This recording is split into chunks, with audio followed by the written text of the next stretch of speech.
এবং আপনি আপনার এলাকার কথা উল্লেখ করেছেন, আমি যতটুকু বুঝতে পেরেছি।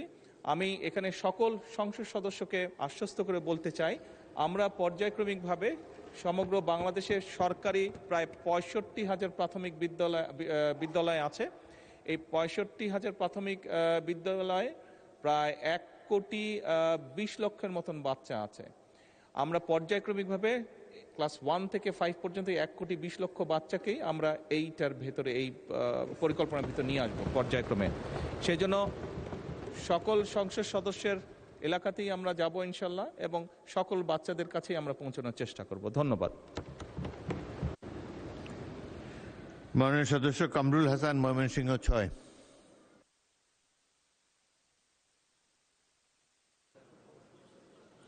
সালামু আলাইকুম। মাননীয় স্পিকার, আপনাকে ধন্যবাদ আমাকে সুযোগ দেওয়ার জন্য। আমি আমার নির্বাচনী এলাকা ময়মনসিংহ 6 ফুলবাড়িয়ায় প্রচুর পরিমাণে লেবু, আনারস এবং কাঁঠাল উৎপাদন হয়, এবং বিশাল একটা বাজার সেখানে।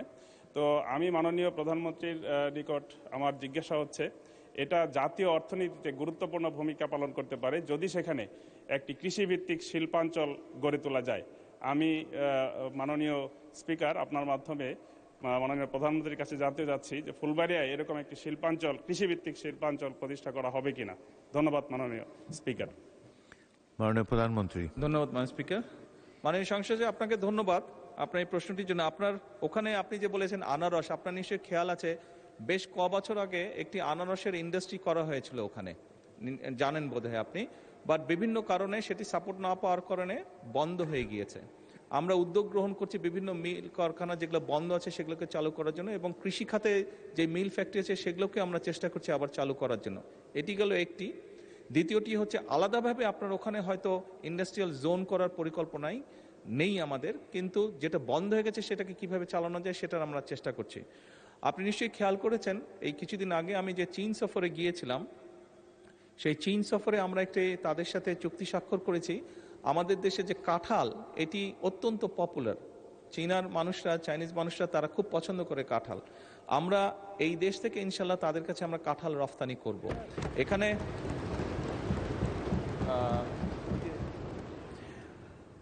এখানে আরেকটি কথা মাননীয় স্পিকার আমি প্রসঙ্গক্রমে বলি। এখানে চীনের যাবার আগে আমি মালয়েশিয়াতে গিয়েছিলাম, এবং মালয়েশিয়ান প্রধানমন্ত্রী জনাব আনোয়ার ইব্রাহিম কথা প্রসঙ্গে আমাকে জানিয়েছেন ওনাদের ওখানে একটি ফল হয় দুরিয়ান, দেখতে অনেকটা কাঁঠালের মতন, কাঁঠালের কাজিন। কথা প্রসঙ্গে উনি আমাকে জানিয়েছেন যে মালয়েশিয়া প্রতি বছর চায়নাতে $1 বিলিয়ন দুরিয়ান এক্সপোর্ট করে। তো তারা যদি পারে, নিশ্চয়ই ইনশাল্লাহ কাঁঠালও আমরা পারবো এক্সপোর্ট করতে, এবং কাঁঠাল এক্সপোর্টের মাধ্যমে আমরা নিশ্চয়ই ইনশাল্লাহ বড় একটি বৈদেশিক মুদ্রা অর্জন করতে সক্ষম হব। ধন্যবাদ মাননীয় স্পিকার। তারকা চিহ্নিত প্রশ্ন 21, প্রশ্নটি করেছিলেন এসকে আজিজুল বারী, খুলনা 4। তিনি অনুপস্থিত। তার পরিবর্তে প্রশ্নটি উত্থাপন করবেন ABM মোশাররফ হোসেন, পটুয়াখালী। ধন্যবাদ মাননীয় স্পিকার। আমি ABM মোশাররফ হোসেন, পটুয়াখালী 4 সংসদ সদস্য, খুলনা 4 থেকে নির্বাচিত সংসদ সদস্য এসকে আজিজুল বারীর পক্ষে মাননীয় প্রধানমন্ত্রীর কাছে আমি প্রশ্নটি উত্থাপন করছি। মাননীয় প্রধানমন্ত্রী, অনুগ্রহ করিয়া বলিবেন কি, ক, বিগত আওয়ামী লীগ সরকারের আমলে দেশের শেয়ার মার্কেটের ধারাবাহিক পতনের প্রধান কারণগুলি কি কি ছিল? শেয়ার মার্কেটের ধারাবাহিক পতন ঘটাইয়া হাজার হাজার বিনিয়োগকারীদের নিঃস্ব করিবার জন্য যাহারা দায়ী তাহাদের চিহ্নিত করা সহ তাদের বিরুদ্ধে আইনানুগ ব্যবস্থা গ্রহণের পরিকল্পনা সরকারের আছে কি না? এবং খ, শেয়ার মার্কেটের স্থিতিশীলতা ফিরাইয়া আনা সহ বিনিয়োগকারীদের আস্থা পুনরুদ্ধারের জন্য সরকার কি কোনো কার্যকরী পদক্ষেপ গ্রহণ করবেন? করিলে তাহা কি? ধন্যবাদ মাননীয় স্পিকার। মাননীয় প্রধানমন্ত্রী। ধন্যবাদ মাননীয় সংসদ সদস্য আপনাকে আপনার প্রশ্নের জন্য। বিগত স্বৈরাচার ফ্যাসিবাদ সরকারের আমলে দেশের শেয়ার বাজারের ধারাবাহিক পতনের কারণ উদ্ঘাটনের লক্ষ্যে বিভিন্ন সময় বিভিন্ন বিশেষজ্ঞ, বিনিয়োগকারী সংগঠন এবং বিভিন্ন তদন্তকারী সংস্থার কার্যক্রম পরিচালনা করেছে। পরিচালিত কার্যক্রমে শেয়ার বাজারের ধারাবাহিক পতনের পিছনে কতগুলো কারণ আমরা পেয়েছি, কারণ সক্রিয় ছিল। কারণগুলি নিম্নরূপ, যেমন বাজার কারসাজি এবং কৃত্রিমভাবে শেয়ারের দাম বাড়ানো কমানো, এরপরে কিছু কোম্পানির আইপিও ও বন্ড ইস্যুতে বিভিন্ন রকম অনিয়ম। এরপর নিয়ন্ত্রক সংস্থা দীর্ঘমেয়াদী দুর্বল তদারকি এবং সময় মতন ব্যবস্থা গ্রহণ না করা। এরপরে কর্পোরেট সুশাসনের ঘাটতি এবং আর্থিক তথ্যের স্বচ্ছতার অভাব। এরপর প্রাতিষ্ঠানিক বিনিয়োগকারীদের সীমিত অংশগ্রহণ এবং বাজার আস্থার সংকট। এরপর নীতিগত অসঙ্গতি এবং বিনিয়োগকারীদের মধ্যে অনিশ্চয়তা। এরপর পুঁজিবাজার বান্ধব কর নীতির অভাব। মাননীয় স্পিকার, ধারাবাহিকভাবে শেয়ার মার্কেটের পতন ঘটিয়ে হাজার হাজার বিনিয়োগকারীদের নিঃস্ব করার জন্য যারা দায়ী তাদের চিহ্নিত করা সহ তাদের বিরুদ্ধে আইনানুগ ব্যবস্থা গ্রহণে বর্তমান সরকার পরিকল্পনা গ্রহণ করেছে। ইতিমধ্যেই শেয়ার মার্কেটের কেলেঙ্কারি অভিযোগ দুদক কর্তৃক অনুসন্ধান কার্যক্রম পরিচালনা করা হয়েছে, যার প্রেক্ষিতে কতিপয় ব্যক্তিকে চিহ্নিত করে মালামাল সহ তাদের বিরুদ্ধে আইনানুগ ব্যবস্থা গ্রহণ করা হয়েছে। মামলা সহ তাদের বিরুদ্ধে আইনানুগ ব্যবস্থা গ্রহণ করা হয়েছে। এছাড়া শেয়ার মার্কেট কেলেঙ্কারির সাথে আরও অন্যান্য যে সকল ব্যক্তি প্রতিষ্ঠান জড়িত কিনা তা উদ্ঘাটনের কার্যক্রম চলমান রয়েছে। মাননীয় স্পিকার, ইতিমধ্যে শেয়ার মার্কেট কারসাজি, অনিয়ম ও দুর্নীতিগ্রস্ত ব্যক্তি এবং প্রতিষ্ঠানের বিরুদ্ধে Bangladesh securities and exchange commission কর্তৃক শাস্তিমূলক ব্যবস্থা হিসাবে ১,৪৯৭ কোটি টাকা অর্থদণ্ড আরোপ করা হয়েছে। এছাড়া দায়ী বিভিন্ন প্রতিষ্ঠান এবং ব্যক্তিদের চিহ্নিতকরণে গঠিত তদন্ত কমিটির গঠন এবং প্রদত্ত প্রতিবেদনের ভিত্তিতে ব্যবস্থা গ্রহণের জন্য দুর্নীতি দমন কমিশনে প্রেরণ করা হয়েছে। মাননীয় স্পিকার, বর্তমান সরকার শেয়ার মার্কেটের স্থিতিশীলতা ফিরিয়ে আনা সহ বিনিয়োগকারীদের আস্থা পুনরুদ্ধারের জন্য বদ্ধপরিকর।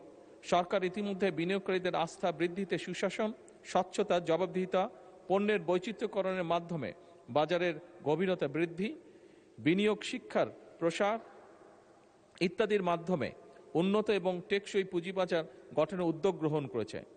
মাননীয় স্পিকার, আপনি যদি গতকাল বা আজকের পত্রপত্রিকা খেয়াল করে থাকবেন, দেখবেন যে ধীরে ধীরে পুঁজিবাজারের অবস্থার পরিবর্তন ঘটছে এবং এটি ভালো করছে ধীরে ধীরে। মাননীয় স্পিকার, যে সকল কর্মসূচি এর মধ্যে অগ্রাধিকার দেওয়া হয়েছে তার দু একটি আপনার সামনে আমি উল্লেখ করতে চাই। যেমন বিনিয়োগকারীদের আস্থা বৃদ্ধিতে সুশাসন, স্বচ্ছতা, জবাবদিহিতা নিশ্চিতকরণের লক্ষ্যে সরকার 4 জুন 2026 তারিখে পুঁজিবাজার বিষয়ে দক্ষ এবং অভিজ্ঞতা সম্পন্ন একজন চেয়ারম্যান ও 3 জন কমিশনারকে বাংলাদেশ সিকিউরিটিজ অ্যান্ড কমিশনের নিয়োগ প্রদান করেছে। নতুন কমিশন দায়িত্ব গ্রহণের পরপরই বাজারে বিদ্যমান ফ্লোর প্রাইস প্রত্যাহার করেছে।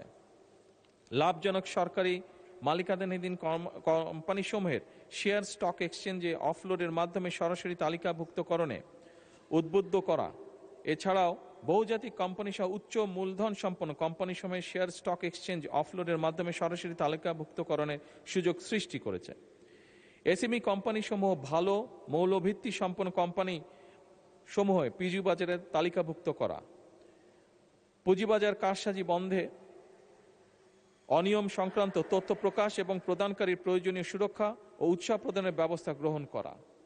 মাননীয় স্পিকার, আরও অনেকগুলো ব্যবস্থা সরকার গ্রহণ করেছে, কিন্তু যেহেতু সংসদের সময় অত্যন্ত মূল্যবান, বাকি যেগুলো ব্যবস্থা গ্রহণ করেছে সেগুলোকে আমি পঠিত বলিয়া গণ্য করার জন্য অনুরোধ করছি। ধন্যবাদ মাননীয় প্রধানমন্ত্রী। উত্তরের বাকি অংশ পঠিত বলে গণ্য করা হলো। মাননীয় সদস্য এবিএম মোশাররফ হোসেন একটি সম্পূরক প্রশ্ন করতে পারেন, সংক্ষেপে প্রশ্ন করবেন। ধন্যবাদ মাননীয় স্পিকার। আমি মাননীয় প্রধানমন্ত্রীর কাছে জানতে চাচ্ছি যে সরকারি অনেক প্রতিষ্ঠান আছে যাদেরকে এখনো পুঁজিবাজারে শেয়ার আনা হয় নাই। এই সরকারি শেয়ারগুলি পুঁজিবাজারে আনার জন্য সরকার কোনো পরিকল্পনা গ্রহণ করবেন কিনা?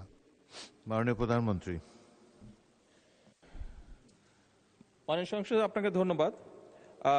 সরকারের অনেকগুলো কোম্পানিকে আনা হয়নি, সরকারি কোম্পানি, এগুলো আমরা অ্যাসেস করে দেখব। যদি মনে হয় যে যাদেরকে আমরা দায়িত্ব দেব, যদি তাদের সুপারিশ থাকে যে এইগুলোকে পুঁজিবাজারে এনলিস্ট করলে আমরা ভালো ফলাফল পাবো, অবশ্যই আমরা সেই পদক্ষেপ গ্রহণ করব। মাননীয় স্পিকার, ধন্যবাদ। মাননীয় সদস্য সরওয়ার জামাল নিজাম, চট্টগ্রাম 13।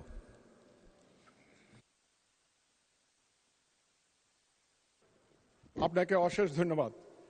মাননীয় স্পিকার, আপনি জানেন দেশনেত্রী বেগম খালেদা জিয়ার সময় চট্টগ্রামকে বাণিজ্যিক রাজধানী ঘোষণার সাথে সাথে চট্টগ্রামও একটা পুঁজিবাজারের খোলা হয়েছে, স্টক এক্সচেঞ্জ খোলা হয়েছে।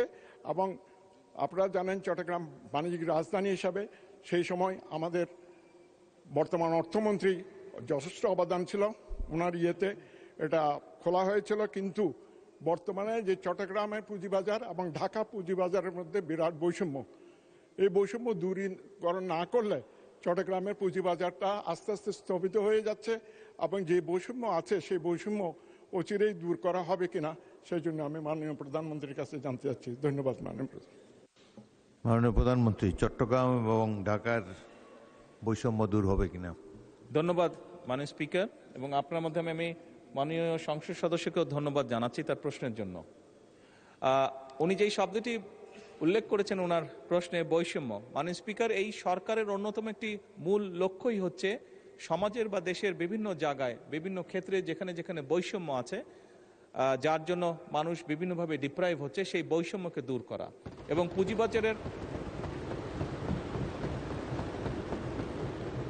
পুঁজিবাজারের ক্ষেত্রেও এই বিষয়টি প্রযোজ্য। মাননীয় স্পিকার, আমি একটু আগে মূল প্রশ্নের উত্তরে আমি বলেছিলাম যে আমরা কয়েকজন বিশেষজ্ঞ ব্যক্তিকে দায়িত্ব দিয়েছি, নিযুক্ত করা হয়েছে তাদেরকে সিকিউরিটি এক্সচেঞ্জে, এবং অবশ্যই আমরা আশা করি যে তারা আমাদেরকে সঠিক পরামর্শ দিবেন, যার ভিত্তিতে শুধু ঢাকা নয়, চিটাগং স্টক এক্সচেঞ্জকেও আমরা ইনশাল্লাহ শক্তিশালী স্টক এক্সচেঞ্জে রূপান্তর করতে পারবো। ধন্যবাদ। মাননীয় সদস্য আব্দুল হান্নান মাসুদ, নোয়াখালী 6। মাননীয় স্পিকার, আপনাকে ধন্যবাদ।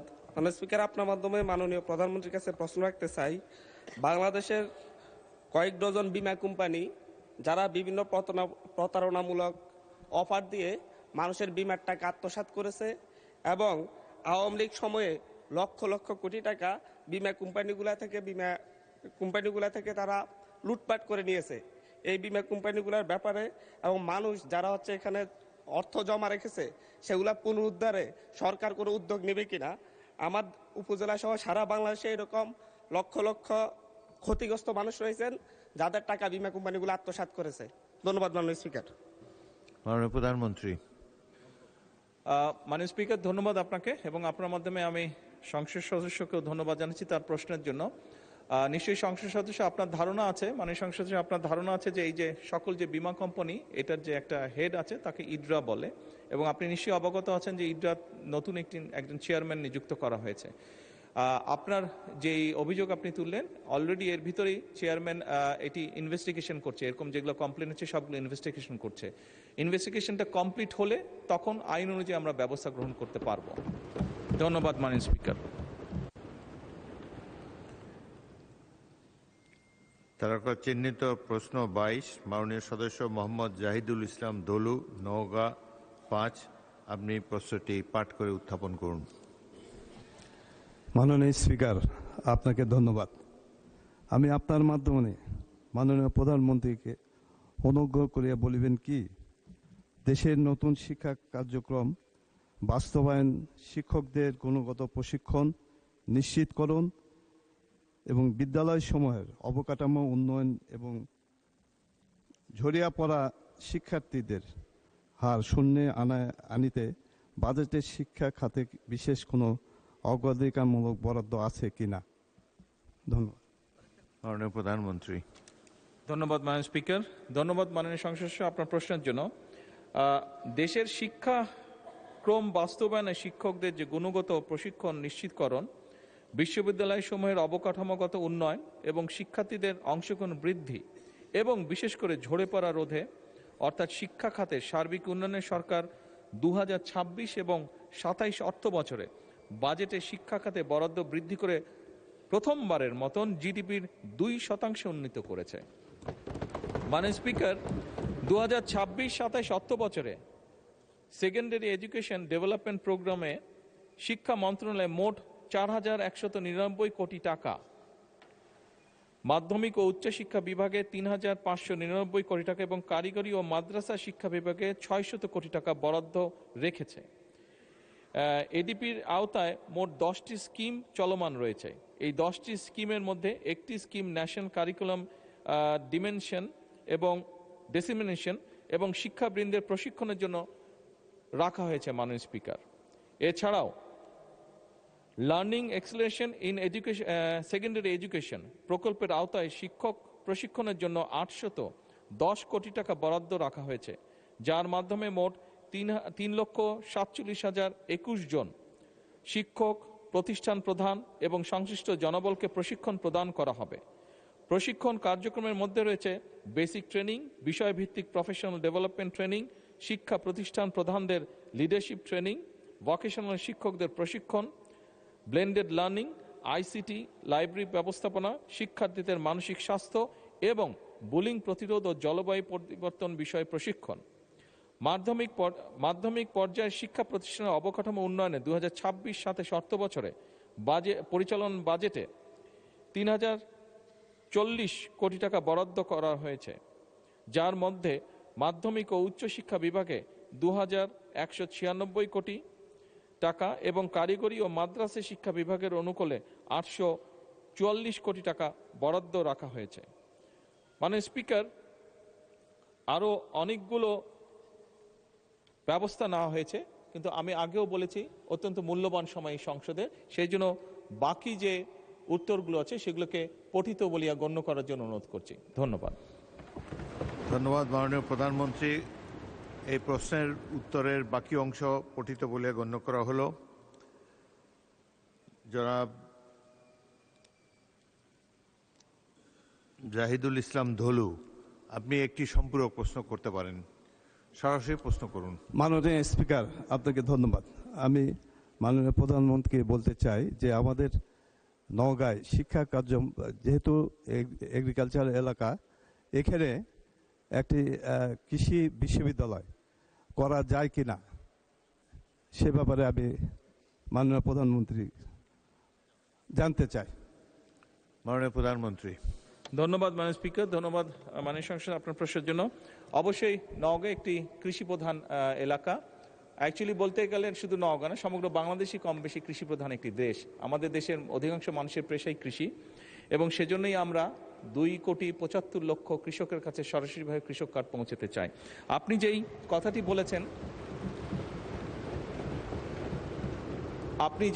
বলেছেন, আপনি আপনার অবস্থান থেকে আপনি যদি সরকারের কাছে আমাদের সরকারের কাছে, শিক্ষা মন্ত্রণালয়ের কাছে বা কৃষি মন্ত্রণালয়ের কাছে যদি আপনি একটি আবেদন দেন এই উপলক্ষে, আমরা বিষয়টি অবশ্যই পরিচালনা করব এবং যদি সম্ভব হয় অবশ্যই সেখানে আমরা এই প্রতিষ্ঠানটি স্থাপন করব। ধন্যবাদ। মোহাম্মদ আবুল হাসনাত, কুমিল্লা 4। ধন্যবাদ মাননীয় স্পিকার। মাননীয় প্রধানমন্ত্রীকে ধন্যবাদ জানাচ্ছি সেকেন্ডারি এডুকেশন ডেভেলপমেন্ট প্রোগ্রাম হাতে নেওয়ার জন্য, একই সাথে সাথে learning acceleration programme in secondary education হাতে নেওয়ার জন্য। মাননীয় স্পিকার, আপনার মাধ্যমে আমার প্রশ্নটি হচ্ছে, একটা বিশ্ববিদ্যালয়ের শিক্ষার্থী অথবা যারা চাকরি প্রার্থীরা যখন প্রাথমিক বিদ্যালয়ে শিক্ষক হিসাবে চাকরি করতে যান, তখন সেখানে 11,000 টাকা বেসিক দিয়ে শুরু করেন বর্তমান প্রেক্ষাপটে। অর্থাৎ এই চাকরিটা হচ্ছে 13 গ্রেডের চাকরি এবং 3য় শ্রেণীর। একজন যখন সেকেন্ডারি এডুকেশনে চাকরি করতে যান তখন বেসিক বেতন পান 16,000 টাকা। এটা 10ম গ্রেডের এবং 2য় শ্রেণীর চাকরি। আমাদের দেশের প্রাথমিক শিক্ষা এবং মাধ্যমিক শিক্ষা এই দুইটা হচ্ছে ফিডার ইনস্টিটিউশন।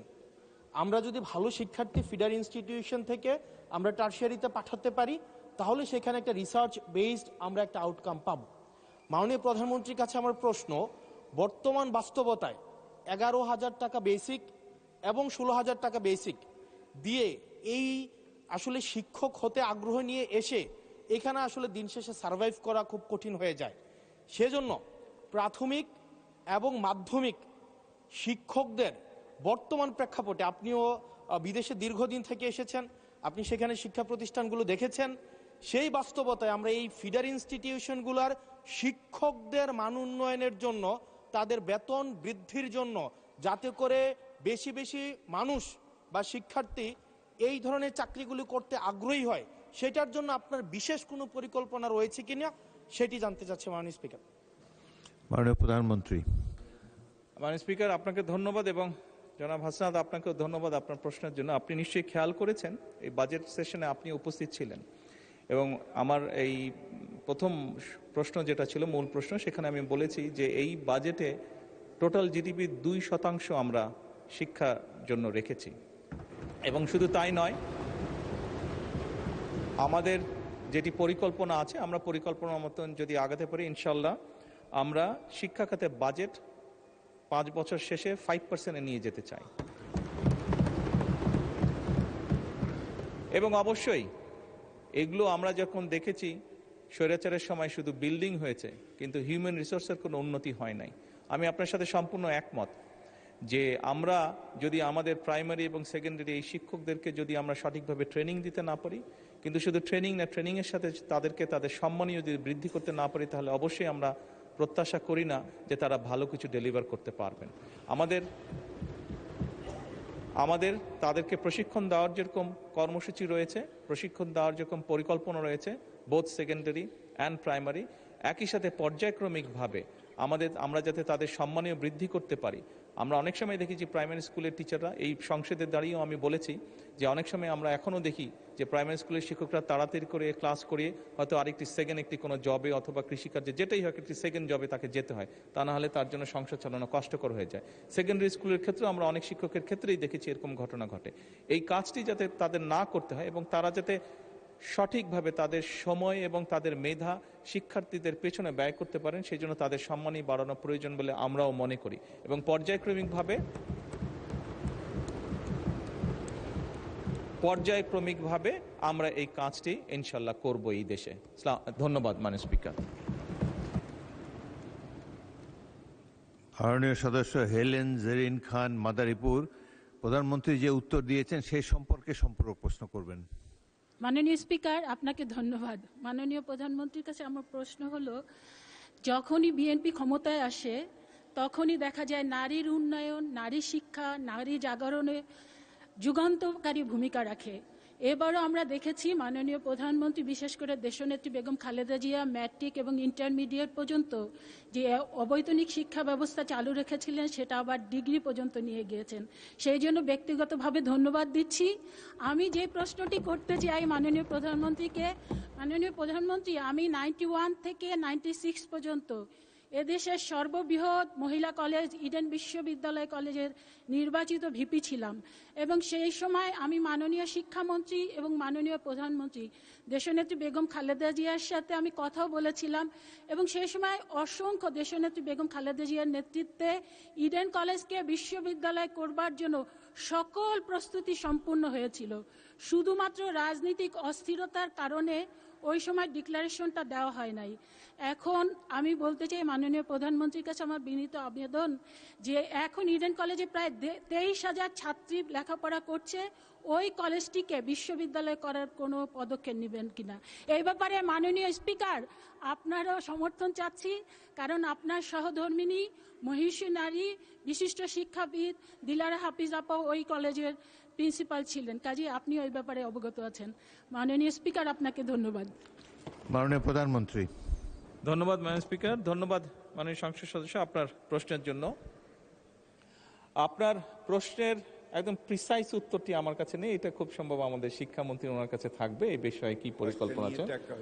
জি, কয়েকটা নিয়ে একটা হয়েছে, সেই জন্য একদম প্রিসাইজ উত্তরটা শিক্ষামন্ত্রী সঠিকভাবে দিতে পারবেন বলে আমি মনে করি। তবে ওভারঅল আপনাকে আমি যেটা বলতে পারি, অবশ্যই সকল সময় বিএনপি সরকারের অনেকগুলো পরিকল্পনার অন্যতম একটি মূল পরিকল্পনা ছিল নারীর শিক্ষাকে প্রায়োরিটি দেওয়া।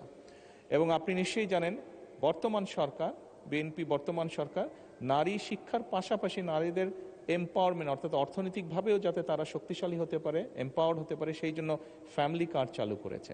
এবং আমরা একই সাথে আরেকটি পরিকল্পনা যেটা গ্রহণ করেছি, যেটি বিএনপি সরকার দেশনেত্রী খালেদা জিয়া সরকার করেছিলেন, মেয়েদের শিক্ষা ব্যবস্থা ইন্টারমিডিয়েট পর্যন্ত ফ্রি করেছিলেন। আমরা এবার অনার্স পর্যন্ত মেয়েদের শিক্ষা ব্যবস্থা ফ্রি করতে চাই, ডিগ্রি বা অনার্স পর্যন্ত।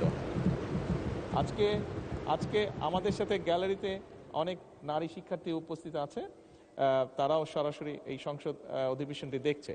এবং শুধু তাই নয়, আমরা অনার্স পর্যন্ত যে নারীদের শিক্ষা ব্যবস্থা ফ্রি করব, তাদের মধ্যে যারা ভালো রেজাল্ট করবে তাদেরকে আমরা স্কলারশিপ দিতে চাই, এটাও আমরা করতে চাই। ধন্যবাদ মাননীয় স্পিকার।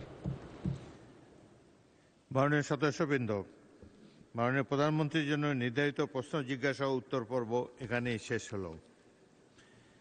এখন মাননীয় মন্ত্রীদের জন্য নির্ধারিত প্রশ্ন জিজ্ঞাসা ও উত্তর। তারকা চিহ্নিত প্রশ্ন 2074, মাননীয় সদস্য আমির এজাজ খান, খুলনা, আপনি উত্থাপন করুন। বিসমিল্লাহির রহমানির রহিম। ধন্যবাদ মাননীয় স্পিকার। আমার তারকা চিহ্নিত প্রশ্ন 2074, মাননীয় বিদ্যুৎ, জ্বালানি এবং খনিজ সম্পদ মন্ত্রী মহোদয় অনুগ্রহ করিয়া বলিবেন কি খুলনার পর্যটক শিল্পের বিকাশে কৈলাসগঞ্জ, বাণীশান্তা, সুতরখালী ইউনিয়নের নিরবিচ্ছিন্ন বিদ্যুৎ সরবরাহ নিশ্চিত করতে সরকার কি পদক্ষেপ গ্রহণ করেছেন? ধন্যবাদ মাননীয় স্পিকার। মাননীয় বিদ্যুৎ, জ্বালানি ও খনিজ সম্পদ মন্ত্রী ইকবাল হাসান মাহমুদ। মাননীয় স্পিকার, আপনাকে ধন্যবাদ। পল্লী বিদ্যুৎ উন্নয়ন বোর্ডের আওতাধীন খুলনা পল্লী বিদ্যুৎ সমিতির সকল উপজেলা ইতিমধ্যে শতভাগ বিদ্যুতায়নের কাজ সম্পন্ন করা হয়েছে।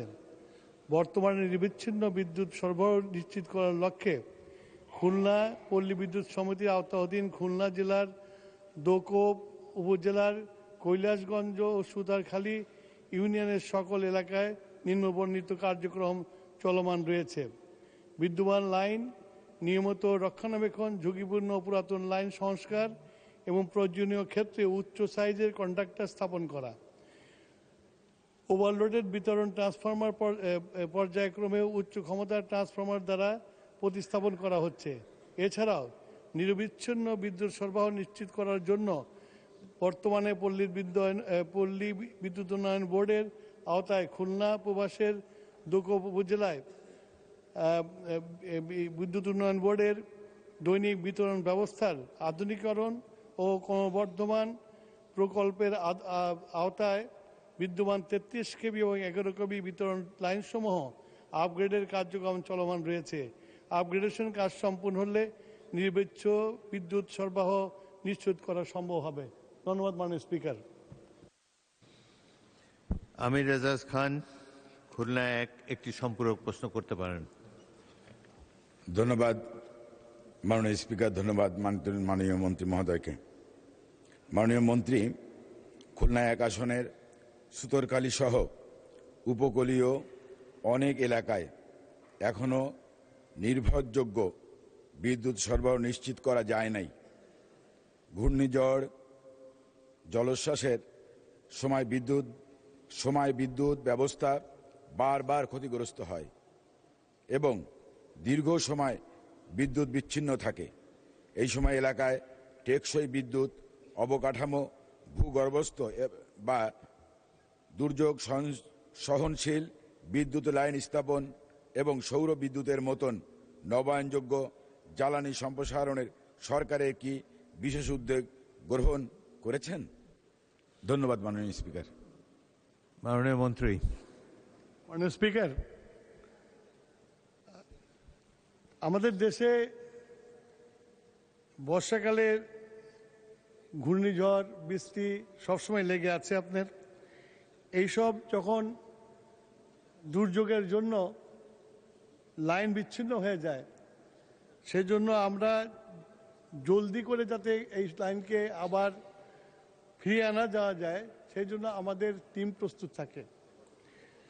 আর আমাদের সরকার দায়িত্বভার গ্রহণ করার পরে আমরা জাতির কাছে ওয়াদাবদ্ধ যে আমরা সৌর বিদ্যুৎকে কাজে লাগিয়ে দেশের প্রত্যন্ত অঞ্চলে এই বিদ্যুতের বিতরণের ব্যবস্থা করব। মাননীয় স্পিকার, আপনাকে ধন্যবাদ। মার্দিয়া মমতাজ, মহিলা আসন 44, একটি সম্পূরক প্রশ্ন করতে পারেন। মাননীয় স্পিকার, আপনাকে ধন্যবাদ। আমি আপনার মাধ্যমে বিদ্যুৎ মন্ত্রীকে জিজ্ঞেস করতে চাই, বিদ্যুৎ ও জ্বালানি মন্ত্রীকে জিজ্ঞেস করতে চাই যে আমাদের দেশে 23-24 অর্থ বছরে 81 ভাগ ভর্তুকি দিতে হয়েছে এমন কিছু বিদ্যুৎ কেন্দ্রের জন্য যেগুলো আসলে কাজ করছে না, এটাকে আমরা ক্যাপাসিটি চার্জ বলে থাকি। তো এবারে আগামী অর্থ বছরের জন্য এই ব্যাপারে সুনির্দিষ্ট কোনো পরিকল্পনা আছে কিনা, কারণ যখনই দাম বাড়ানোর ব্যাপারে আমরা প্রশ্ন করি আমরা শুনি যে এখানে খরচ বেড়ে যাচ্ছে, অথচ এই ভর্তুকি এবং খরচ বেশিরভাগ খরচ হচ্ছে ক্যাপাসিটি চার্জে। সুতরাং এখানে সরকারের আগামী অর্থ বছরে এটার জন্য কোনো সুনির্দিষ্ট পরিকল্পনা আছে কিনা এটা জানতে চাই। মাননীয় মন্ত্রী। মাননীয় স্পিকার, বিদ্যুতায়ন করার জন্য বিগত ফ্যাসিস্ট সরকার যেসব বিদ্যুৎ প্রাইভেট কোম্পানিকে দিয়েছিল তাদের সাথে যে এগ্রিমেন্ট করেছিল সেই এগ্রিমেন্টে সবরিন গ্যারান্টি দেওয়া চায়।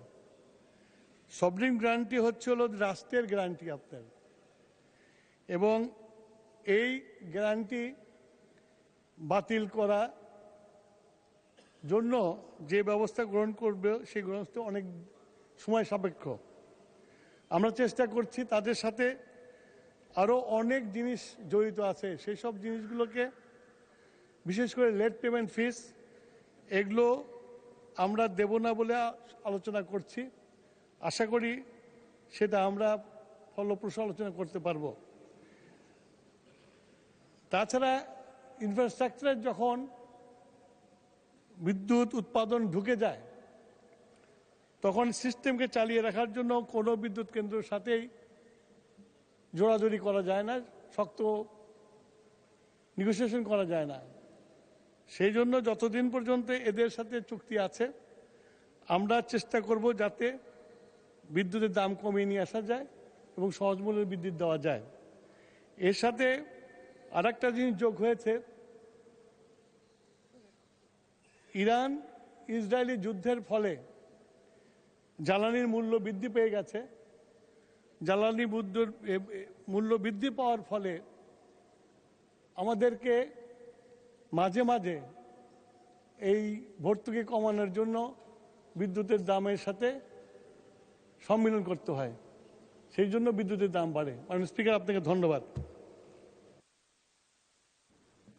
মোহাম্মদ মোস্তাফিজুর রহমান বাবুল, জামালপুর ৩। সরাসরি প্রশ্ন করবেন। মাননীয় স্পিকার, আপনাকে ধন্যবাদ। গ্রামে গঞ্জে বিদ্যুৎ এখন বড় ইস্যু। আমরা যখন গ্রামে যাই এই ইস্যু আমাদেরকে বিব্রত করে অস্বস্তিতে ফেলে।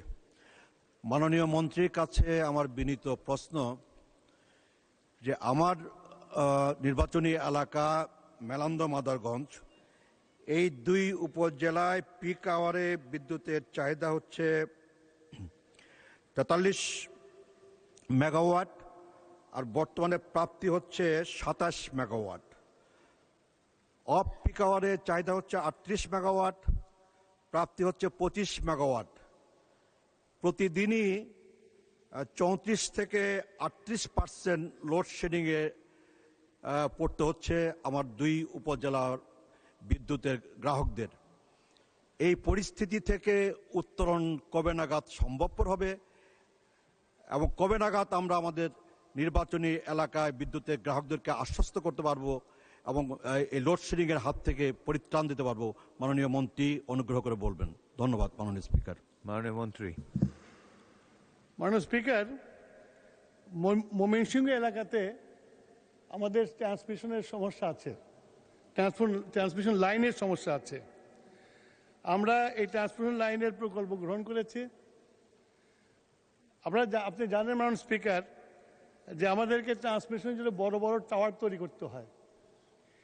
তো বিভিন্ন জায়গায় যারা জমির মালিক তারা মামলা করে কোর্ট থেকে ইনজাংশন নিয়ে আসে, যার ফলে ওইখানে এই টাওয়ারগুলো করা সম্ভব হয় নাই। আপনার জয়দেবপুর শম্ভুগঞ্জের যে ট্রান্সমিশন লাইন, এটা করতে যেয়ে আমরা ভালুকা এলাকাতে এক জমির মালিকের সাথে অনেকদিন মামলা করতে হয়েছে এবং আমরা মামলা রায় পাওয়ার পরেও আমরা সেখানে কাজ শুরু করতে পারছি না। গতকালকেই আমি আমাদের ভালুকার এমপি সাহেবের সাথে বসেছি, তাকে ডিটেলস দিয়েছি আশা করি এমপি সাহেবের সহযোগিতায় আমরা আবার কাজ শুরু করতে পারবো। এই লাইনটি উন্নত হলে ময়মনসিংহ এলাকায় যে বিদ্যুতের যে সমস্যাগুলো হয় সেটা অনেকখানি কমে আসবে। মাননীয় স্পিকার, আপনাকে ধন্যবাদ। তারকা চিহ্নিত প্রশ্ন 2075 স্থানান্তরিত হয়েছে। এখন আমি তারকা চিহ্নিত প্রশ্ন 2076-এর প্রশ্নকর্তা মাননীয় সদস্য ফাহিমা নাসরিন, মহিলা আসন 29-কে উত্থাপন করার জন্য অনুরোধ জানাচ্ছি। আপনাকে অনেক ধন্যবাদ মাননীয় স্পিকার। তথ্য ও সম্প্রচার মন্ত্রী মহোদয়, অনুগ্রহ করে বলবেন কি বর্তমান সময়ে কৃত্রিম বুদ্ধিমত্তা বা আর্টিফিশিয়াল ইন্টেলিজেন্স এবং ডিপ ফেক প্রযুক্তির অপব্যবহার করে গুরুত্বপূর্ণ ব্যক্তিবর্গের ফেক ভিডিও বা অডিও তৈরি করে যে বিভ্রান্তি ছড়ানো হচ্ছে, এই উদীয়মান প্রযুক্তিগত ঝুঁকি মোকাবেলায় মন্ত্রণালয়ের কোনো বিশেষ সেল বা দীর্ঘমেয়াদী মহাপরিকল্পনা আছে কিনা? আপনাকে অনেক ধন্যবাদ মাননীয় স্পিকার। মাননীয় তথ্যমন্ত্রী জহিরুদ্দিন স্বপন।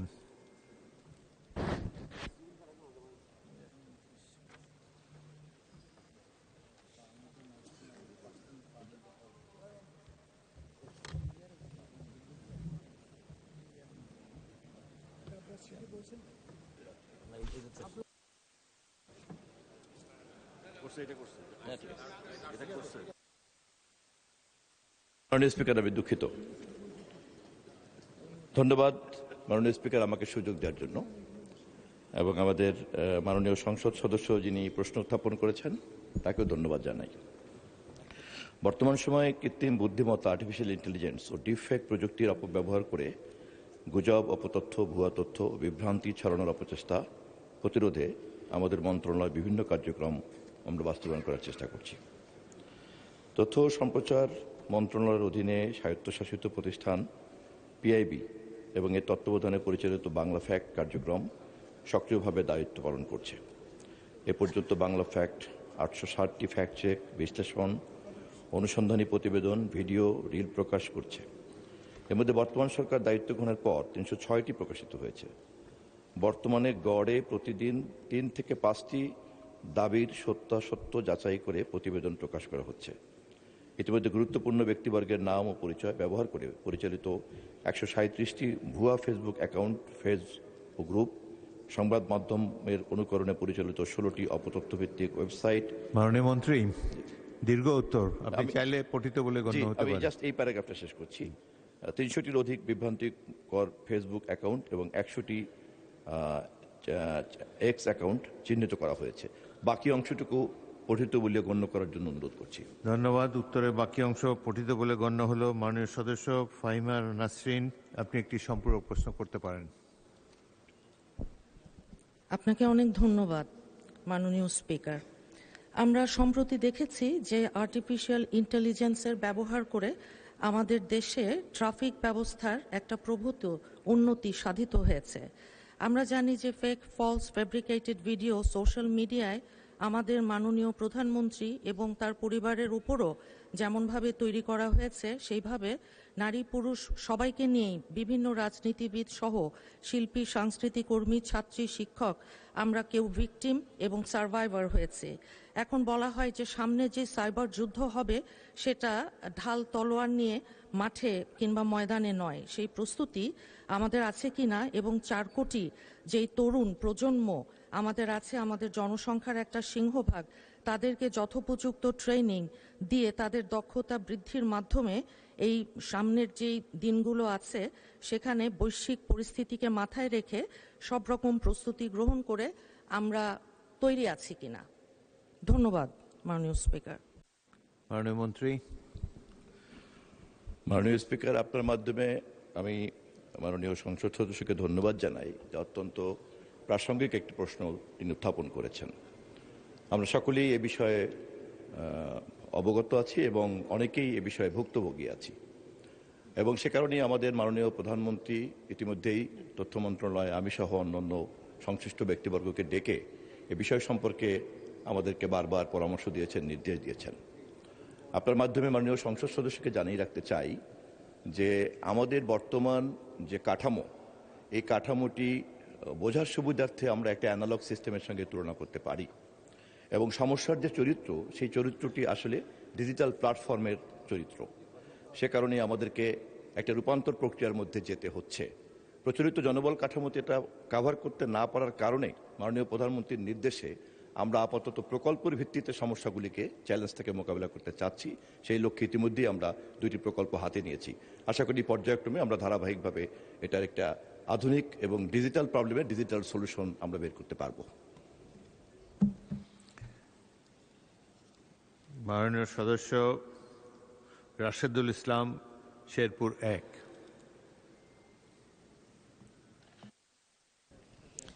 আসসালামু আলাইকুম রহমতুল্লাহ। মাননীয় স্পিকার, আপনাকে ধন্যবাদ।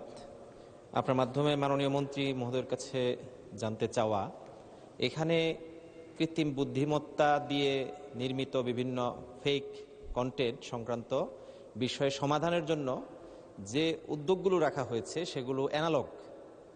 আমরা কিন্তু চাইলে কৃত্রিম বুদ্ধিমত্তা দিয়েই এগুলোর সমাধান করতে পারি এবং ইউনিভার্সালি বা বিশ্বব্যাপী বিভিন্ন দেশে সেভাবেই ডিটেক্ট করা হচ্ছে এবং ইনিশিয়েটিভও নেওয়া হচ্ছে তার এগেনস্টে।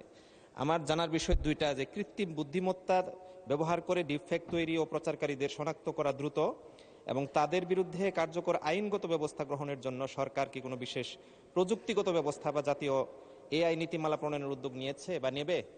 মাননীয় স্পিকার, আপনাকে ধন্যবাদ। মাননীয় মন্ত্রী। মাননীয় স্পিকার, আপনার মাধ্যমে আমি আবারও ধন্যবাদ জানাচ্ছি মাননীয় সংসদ সদস্যকে।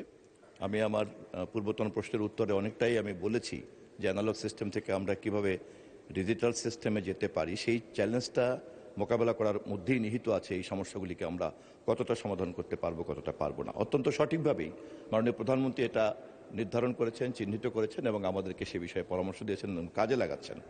আর্টিফিশিয়াল ইন্টেলিজেন্স শুধুমাত্র আমাদের দেশে নয়, সারা পৃথিবীর চলমান সভ্যতার ইকোসিস্টেমে একটা নিউ চ্যালেঞ্জ এবং এই নিউ চ্যালেঞ্জের নিউ সলিউশন নিয়ে সবাই আমরা কাজ করার চেষ্টা করছি, ওয়ার্ল্ড ওয়াইড কাজ করার চেষ্টা করছে। ইতিমধ্যেই বিভিন্ন দেশের রাষ্ট্রদূতরা যখনই আমাদের সঙ্গে কথা বলতে এসছেন, তাদের কাছ থেকে আমরা এই বিষয়ে প্রযুক্তিগত সহযোগিতা এবং নলেজ ট্রান্সফরমেশনের বিষয়ে আমরা কথাবার্তা বলেছি।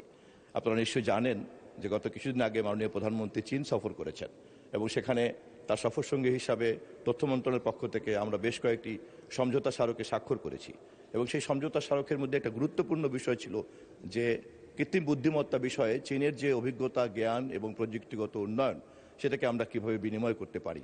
আশা করি সমঝোতা স্মারক আরও অন্যান্য দেশের সঙ্গে আমরা করতে যাচ্ছি। সবগুলোকে কাজে লাগিয়ে সমঝোতা স্মারকের ভিত্তিতে আমরা আমাদের পরবর্তী কাজগুলিকে করতে পারবো। ধন্যবাদ আপনাকে। তারকা চিহ্নিত প্রশ্ন 2077, গাজী এনামুল হক, যশোর 5। আসসালামু আলাইকুম রহমতুল্লাহ। মাননীয় স্পিকার, আপনাকে ধন্যবাদ। আমার প্রশ্ন মাননীয় শিল্পমন্ত্রীর কাছে। মাননীয় শিল্পমন্ত্রী মহোদয়, অনুগ্রহ করে বলবেন কি যশোর জেলার মনিরামপুর উপজেলায় উৎপাদিত বিপুল পরিমাণ ধান, সবজি ও মৎস্য সংরক্ষণ এবং প্রক্রিয়াজাতকরণের লক্ষ্যে সেইখানে একটি বিশেষায়িত অ্যাগ্রো প্রসেসিং পার্ক বা কোল্ড স্টোরেজ সুবিধা সম্মিলিত জোন, কোল্ড স্টোরেজ জোন তৈরি কোনো পরিকল্পনা সরকারের আছে কিনা? খ, থাকলে তা কতদিনের মধ্যে বাস্তবায়ন করা হবে এবং যদি তা কোনো পরিকল্পনা না থাকে তবে স্থানীয় কৃষকদের উৎপাদিত পণ্যের ন্যায্য মূল্য নিশ্চিতকরণে সরকার কি পদক্ষেপ গ্রহণ করবেন? ধন্যবাদ মাননীয় স্পিকার। প্রশ্ন কি কৃষিমন্ত্রীকে করেছেন না তথ্যমন্ত্রীকে করেছেন? জনাব স্বপন, আপনি কি এটা জবাব দিতে চান নাকি? আমার তো যতটুকু আমি খেয়াল করেছি উনি শিল্পমন্ত্রীকে উদ্দেশ্য করে প্রশ্ন করেছেন। আপনি অপেক্ষা করেন, শিল্পমন্ত্রী যখন তার টার্ন আসলে তখন বলবেন। শিল্পমন্ত্রী কিন্তু বলা আছে মাননীয় স্পিকার। মাননীয় শিল্পমন্ত্রী। মাননীয় স্পিকার, আপনাকে ধন্যবাদ। আপনার মাধ্যমে মাননীয় সদস্যকেও ধন্যবাদ। মনিরামপুরে, যশোর জেলার মনিরামপুরে বিসিকের আপাতত নতুন শিল্পনগরী করার কোনো পরিকল্পনা নাই। তবে আমরা যদি পর্যাপ্ত সংখ্যক উদ্যোক্তা পাই সম্ভাব্যতা যাচাই সাপেক্ষে সুনির্দিষ্ট প্রস্তাব পাই এবং পরিত্যক্ত বা একফসলি জমি প্রাপ্তি সাপেক্ষে সেখানে সম্ভাব্যতা যাচাই সাপেক্ষে শিল্প পার্ক স্থাপন করার বিষয়টি বিবেচনা করা যেতে পারে। মনিরামপুরে না হলেও মাননীয় স্পিকার যশোর জেলার কাজীপুর, রামনগর, ভাটপাড়া এবং গোলদারপাড়া মৌজায় 155 একরের একটি বিসিক আছে। বিসিক ফাউন্ড্রি, অটোমোবাইল এবং ইঞ্জিনিয়ারিং। মাননীয় মন্ত্রী, দীর্ঘ উত্তর আপনি কিছুটা পড়ে তারপরে। জি, আপনি পঠিত বলে বিবেচনা করলে বাধিত হব মাননীয় স্পিকার। ধন্যবাদ মাননীয় মন্ত্রী। জনাব গাজী এনামুল হক, আপনি একটি সম্পূরক প্রশ্ন করতে পারেন। মাননীয় স্পিকার, আপনাকে ধন্যবাদ। আমার সম্পূরক প্রশ্ন হচ্ছে, মনিরামপুরে 17টি ইউনিয়ন এবং একটি পৌরসভা মিলে একটি বৃহৎ থানা। সেখানকার মানুষের বার্ষিক মৎস্যের চাহিদা হচ্ছে 12,500 মেট্রিক টন, কিন্তু মনিরামপুর উৎপাদিত হয় প্রায় কম বেশি 47,000 মেট্রিক টন। পাশাপাশি সেখানে ধানের উৎপাদনও, যেটা মনিরামপুরের চাহিদা তার থেকে প্রায় 10 গুণ বেশি উৎপাদিত হয়। মনিরামপুরের যে বাজারটি, সেটা বাংলাদেশের শুধু সিলেট পর্যন্ত, সেখানে প্রতিদিন ট্রাককে ট্রাক মাছ সেখানে পাঠানো, এমনকি ভারত পর্যন্ত মাছ রপ্তানি হয় মনিরামপুর থেকে। এজন্য এখানে কোল্ড স্টোর ব্যবস্থা করা অতীব জরুরি। এটা বিবেচনা করে কবে নাগাদ করতে পারবেন? যেটা বলেছেন যে এই যে মাছের যে বিশাল খামার, 9টি ইউনিয়ন ভবদা, অভিশপ্ত ভবদার কারণে বুড়ে থাকলেও পশ্চিমাঞ্চল এবং মধ্যম ও দক্ষিণাঞ্চল মিলে ব্যাপক মাছের চাষ হয়, এবং সেটাকে যদি সংরক্ষণ করা না যায় তাহলে কৃষকরা ক্ষতিগ্রস্ত হবে। সেটার জন্য বিবেচনা করবার জন্য আমি অনুরোধ করছি, এবং তা করবেন কিনা জানার আবশ্যক। মাননীয় শিল্পমন্ত্রী। মাননীয় স্পিকার, আপনাকে ধন্যবাদ। মাছ, ধান এইসব শুনে আমি প্রথম মনে করেছিলাম এটা কৃষি মন্ত্রণালয় অথবা মৎস্য পানি সম্পদে যাবে। যাই হোক, কোল্ড স্টোরেজের ব্যাপারটি যদি ব্যক্তি খাতের কোনো উদ্যোক্তা এগিয়ে আসেন তাহলে তাকে আমরা যথাযথ সহায়তা দিব। ধন্যবাদ মাননীয় স্পিকার। শিরিন সুলতানা, মহিলা আসন 2। মাননীয় স্পিকার, আপনাকে ধন্যবাদ। ঢাকার অদূরে বাওয়ানি জুট মিল এবং করিম জুট মিল পরিত্যক্ত অবস্থায় রয়েছে, দীর্ঘদিন ধরে বন্ধ। এই এলাকার জনগণের দীর্ঘদিনের প্রত্যাশা যে এলাকায় অতীতে যেহেতু হাজার হাজার লোক এখানে কর্মসংস্থানে জড়িত ছিল, সেখানে সে এলাকার জনগণের প্রত্যাশা যে এই এলাকায় একটি ইপিজেড অথবা এখানে অর্থনৈতিক অঞ্চলে এই জায়গায় করা যায় কিনা, এবং সরকারের এই ব্যাপারে কোনো পরিকল্পনা আছে কিনা সেটা আমি জানতে চাচ্ছি। মাননীয় মন্ত্রী। মাননীয় স্পিকার, জায়গাটা আমি স্পষ্ট শুনতে পারিনি, কোন জায়গার কথা? আবার বলেন। Shirin Sultana. Jute mill, Karim jute mill. Bawani jute mill এবং করিম জুট মিল ঢাকার অদূরে ডেমরাতে অবস্থিত। ডেমরাতে 2টি জুট মিল। এই 2টি শিল্প প্রতিষ্ঠানেই একটিতে আমরা একটি ডেমরাতে যেটি করিম জুট মিল, সেখানে আমরা একটি ইলেকট্রনিক শিল্প পার্ক করার উদ্যোগ গ্রহণ করছি। আর সরকারের হাতে যেগুলি বন্ধ পাটকল এবং বস্ত্রকল আছে, তার প্রত্যেকটিই আমরা ব্যক্তি খাতের বিনিয়োগের মাধ্যমে আগামী দিনে নতুন বিনিয়োগের মাধ্যমে চালু করার পরিকল্পনা নিয়েছে এবং সেটি বাস্তবায়নাধীন আছে মাননীয় স্পিকার। ধন্যবাদ। মোহাম্মদ শফিকুল ইসলাম, পটুয়াখালী 2। মাননীয় স্পিকার, আপনাকে ধন্যবাদ। আমার পটুয়াখালী, বাউফল সহ বাংলাদেশের বিভিন্ন অঞ্চলে আমরা এখন লক্ষ্য করি যে আর্টিফিশিয়াল অর্নামেন্টের পরিবর্তে মানুষ সাধারণত মাটির তৈরি যে শিল্প আছে, বিশেষ করে মৃৎশিল্প যেটা, সেটার একটি বৃহৎ অঙ্গন আছে আমাদের বাংলাদেশে।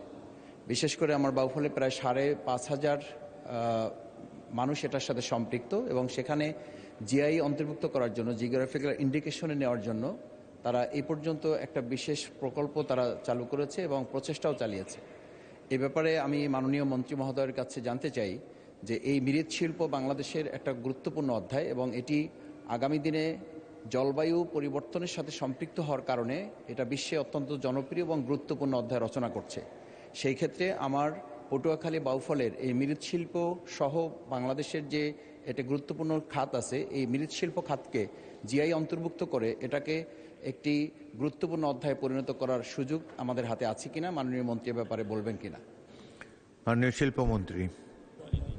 মাননীয় স্পিকার, আপনাকে এবং প্রশ্নকর্তা মাননীয় সদস্যকে ধন্যবাদ। ক্ষুদ্র শিল্প উদ্যোক্তাদের প্রশিক্ষণের জন্য আমাদের ক্ষুদ্র বিসিক কর্তৃক অনেকগুলি প্রশিক্ষণ কেন্দ্র আছে বিভিন্ন জেলায়। আর বিসিক নিয়মিত বিরতিতে বাংলাদেশের বিভিন্ন জায়গায় তাদের সুবিধার্থে বিভিন্ন এক্সিবিশন ফেয়ার করে। কিছুদিন আগে চীনের কুনমিংয়ে একটি ফেয়ার হয়েছে, সেইখানেও আমাদের হস্তকুটির শিল্প, কিছু মৃৎশিল্পের এক্সিবিটার সেটিতে যোগ দিয়েছেন। আমরা এই ক্যাটাগরির উদ্যোক্তাদের জন্য একটা ২,০০০ কোটি টাকার একটা ক্রেডিট হোলসেলিং প্রোগ্রাম শুরু করেছি মাননীয় স্পিকার। এইবারের বাজেটে এই খাতে এসএমই খাতে মাননীয় অর্থমন্ত্রীর উদ্যোগে প্রায় ৭,৮০০ কোটি টাকার মোট প্রস্তাবনা এসেছে। তো আগামী দিনে এটিকে জিআই অন্তর্ভুক্ত করার ব্যাপারটি আপনার মাননীয় সদস্য আমি নোটিশে নিলাম এবং এই জন্য আমরা কাজ করব। ধন্যবাদ। তারকা চিহ্নিত প্রশ্ন 2078 মোহাম্মদ শামসুর রহমান শিমুল বিশ্বাস, পাবনা 5, উত্থাপন করুন। বিসমিল্লাহির রহমানির রহিম। মাননীয় স্পিকার, জ্বালানির সংকট অতি গুরুত্বপূর্ণ এবং জাতীয় সমস্যা। মাননীয় প্রধানমন্ত্রী এই সমস্যার নিরসনের জন্য একটি দিক নির্দেশনা দিয়েছেন জ্বালানি ও বিদ্যুৎ মন্ত্রণালয়কে। জ্বালানি ও বিদ্যুৎ মন্ত্রণালয় নবায়নযোগ্য জ্বালানি নীতি গ্রহণ করায় মন্ত্রণালয় এবং সরকারকে ধন্যবাদ। সেই চাহিদা পূরণের আগে সবারই সমস্যার সাথে পাবনারও যে সমস্যা রয়েছে, মাননীয় স্পিকার, পাবনাতে বিদ্যুতের যে সংকট, গ্রাহক পর্যায়ের যে সংকট এবং সাব স্টেশনগুলোর লোড ক্যাপাসিটি বাড়াইবার কোনো পরিকল্পনা সরকারের আছে কিনা, থাকিলে তাহা কি দয়া করে জানাবেন মাননীয় মন্ত্রী। মাননীয় বিদ্যুৎ মন্ত্রী। মাননীয় স্পিকার, পল্লী বিদ্যুৎ উন্নয়ন বোর্ডের আওতাধীন পাবনা সদর উপজেলায় গ্রাহক সংখ্যা ৬৭,১৩১ জন, যার শ্রেণীভেদে নিম্নরূপ: আবাসিক ৬১,৮৬৪ জন, বাণিজ্যিক ৪,১২৩ জন, শিল্প ৫৭০ জন, সেচ ৪৬৪ জন, অন্যান্য ১১০ জন।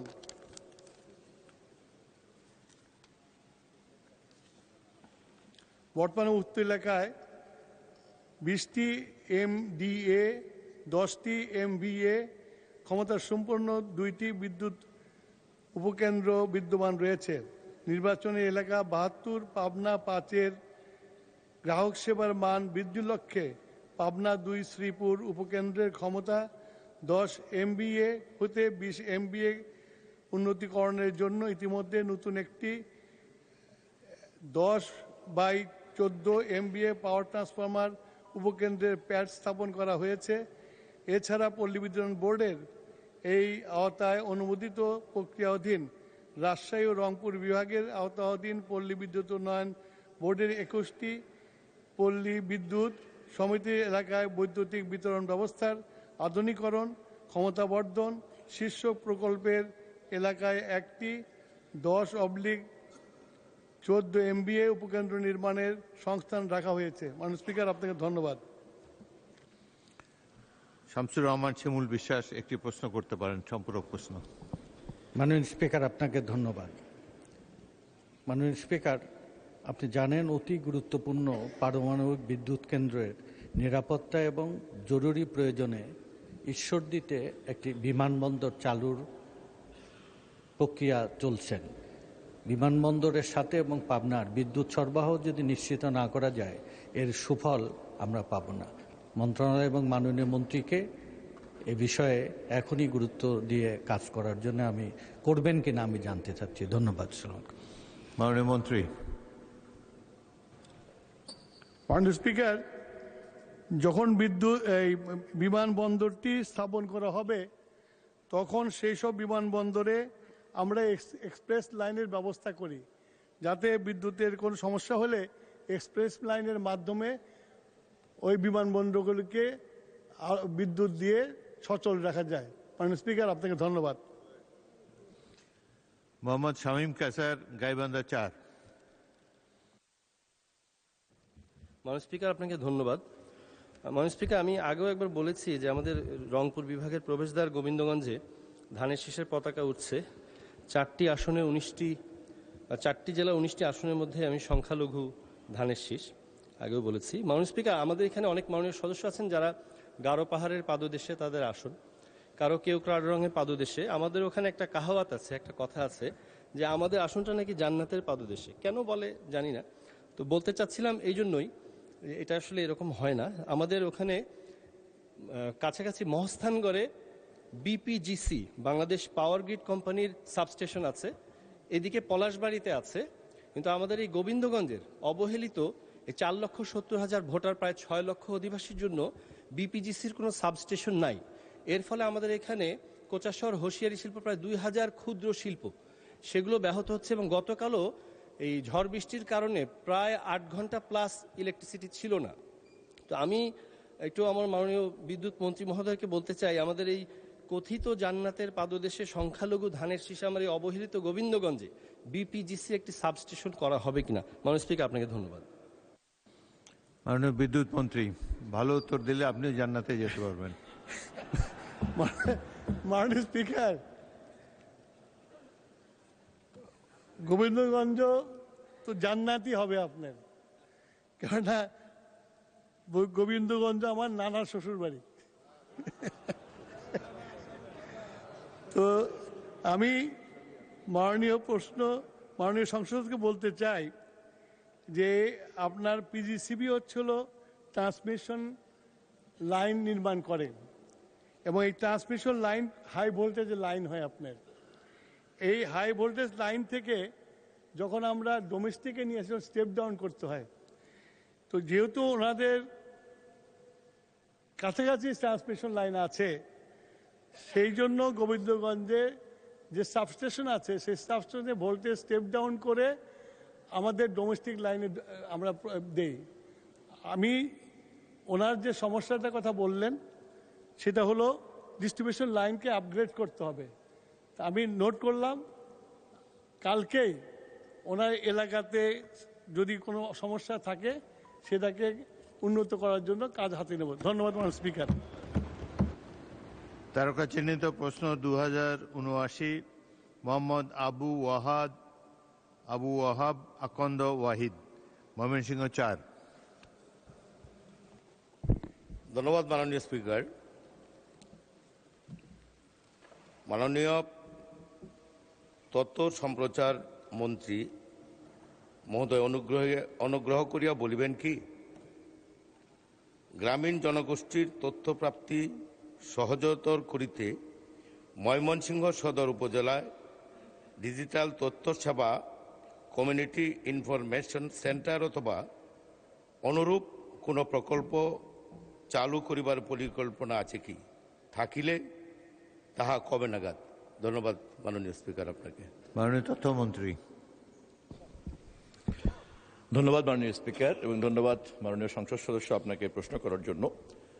মাননীয় সংসদ সদস্যকে বিনীতভাবে জানাতে চাই আপনার মাধ্যমে যে আমরা ইতিমধ্যেই ময়মনসিংহে তথ্য মন্ত্রণালয়ের পক্ষ থেকে তথ্য কমপ্লেক্স নির্মাণ করা হয়েছে, এবং আমাদের প্রতিমন্ত্রী মহোদয়, যিনি ওই এলাকার কৃতি সন্তান, তিনি নিজেই এই কমপ্লেক্স উদ্বোধন করেছেন।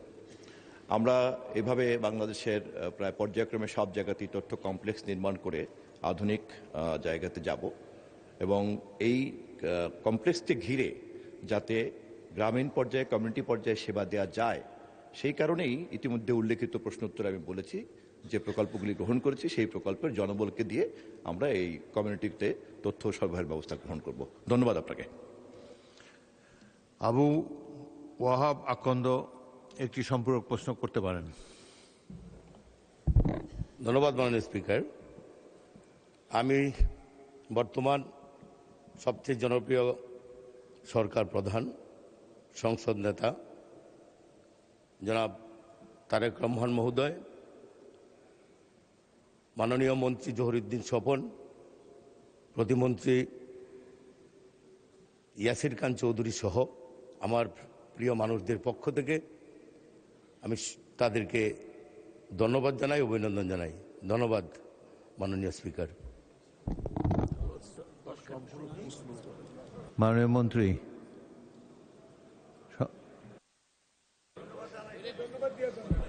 ধন্যবাদ।